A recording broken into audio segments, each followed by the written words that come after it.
Well, the active psychedelic ingredient in ayahuasca is DMT, the most powerful psychedelic on the planet.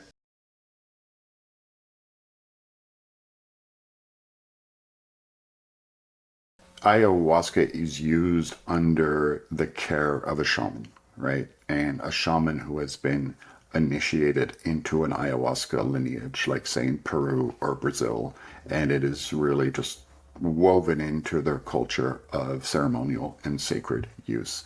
And that is a very comprehensive and long experience that takes a lot of preparation and a lot of planning and requires a lot of care and considerations before going into it. Very, very serious psychedelic.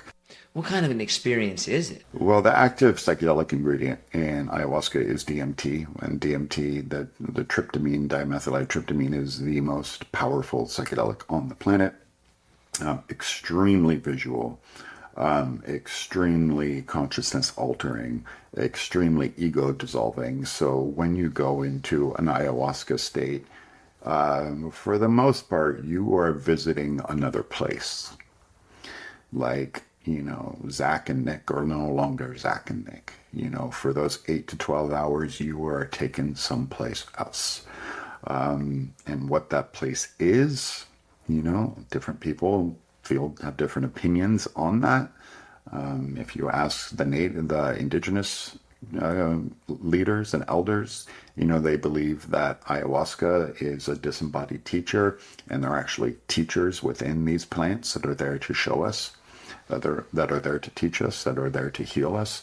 So you are taken to a different place and really observing your consciousness, your life, and your place in the universe in a very, very unique way.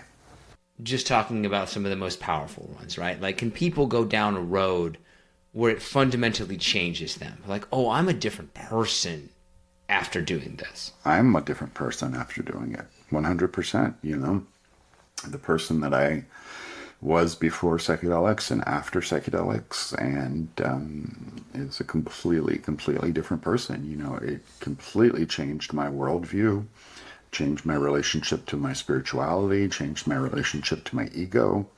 Yeah, it is life changing. Do you think, though, kind of, I don't know if devil's advocate is the right thing, right? But, like, is it really the psychedelic, or is it the time and the place in the person's life? Like, just to throw this out there, right? Like, would you have had this change if you found Jesus or Buddha or anything like that? Or do you think it's this? It's something about this. There's no one road to discovering, that awakening. There are many, of course. Discovering the Buddha, Jesus, Krishna, whatever it is, those things are very valid paths as well. But I will say this, psychedelics are express routes, they will get you there really, really, really quickly. They won't keep you there, but they will take you there. And what you do with it afterwards is kind of up to you. Your personal favorite? Your least personal favorite? Mushrooms and MDMA. Certainly LSD is really what changed me the most, but these days probably mushrooms and MDMA. My least favorite, ketamine. I always thought that LSD and acid are the same thing. They are same thing. They are the same thing. Okay, that always threw me off. Yeah. But does acid kind of have, like, to me, when I think of acid, I think of the Fear and Loathing in Las Vegas. And, like, for me, like, that looks awful.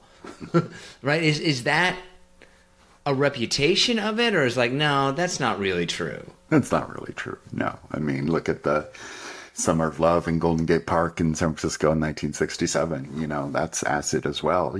Peace and love and dancing around and loving your neighbor and listening to amazing music and making records like Sgt. Pepper's and completely changing the world. So no, there's many ends of it. And MDMA, ecstasy, and Molly, is that all the same thing? Or that, like, it's not the same, but it's... It is the same thing, but it's a good question, one worth clarifying, because MDMA is a very complicated molecule to make. It's very sophisticated. And because it's so sophisticated, what has been called ecstasy or Molly and made its way into the club scene or the street scene or, high school and college parties, that is not pure MDMA. It's adulterated and poorly made. And that is because the demand cannot keep up with the supply. So there's a lot of bad MDMA out there, and they call it ecstasy or Molly. And a lot of people who have had, Molly experiences, they probably have not had pure MDMA because it's hard to get. What would you say that you've learned? Like for you, what was the biggest thing that you've learned throughout your experience with psychedelics? The biggest thing that I've learned is, well, that's lots of answers there, but the biggest thing that I've learned is how to get in touch with my own voice, with my own expression of who it is that I am. And psychedelics have really helped me to kind of chip away at my insecurities and my thinking that I'm not enough, that I don't have anything to offer the world, and really shown me that I'm, my authentic mind, heart, spirit, that I do have a lot to offer the world, and has really helped to get me in touch with my voice. And I'd say also my connection to spirit. I'm a pretty spiritual person, not super religious or anything, but pretty spiritual, and psychedelics definitely helped me jumpstart my connection to the universal truth, whatever it is that we call God. When you think of like when people kind of get into it and they're taking it for a spiritual journey to help with their mental health, what's usually the mistake that they kind of make? Rushing into it.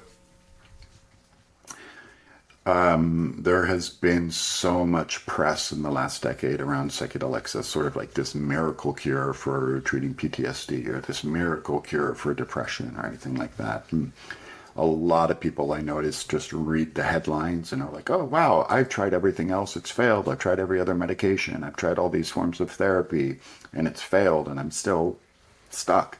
And I can just take this and it's just going to cure me. And that is a huge, huge mistake. These things do not cure you.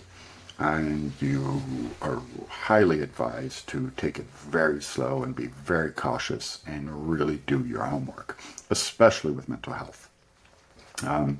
While it can be very successful and the efficacy rates speak for themselves, it's done very cautiously and prudently with the help of experts. So that's the biggest mistake you can do is rushing into it.